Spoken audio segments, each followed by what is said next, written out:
Izolo kulalwe sebebabili abantu asebetholakele njengoba nomphakathi usufake isandla welekelela amaphoyisa kulokhu kuthungatha nje.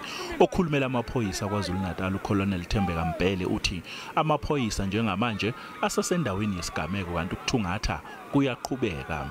Okhulumela umkhandlu wothukela uJabulani Mkhonza uthi umkhandlu kanye nomasipala wendawo bayalidingida lolu daba. Inhlangano yamatekisi Santaco ithi kukhona ekwenzayo ngalolu daba. Njengamanje sizwile futhi nomshayeli kusabushiwe akukho ukuphathekayo kuyaphambili nemizimba lena ke silindele mhlawumbe ukuthi umvula uzokwazi ukuthi uyikhafule ngaphandle ukuze abantu ke bakwazi ukuthi bafihleke ngendlela ke nesithunzi okuyibona bona labasishiyile.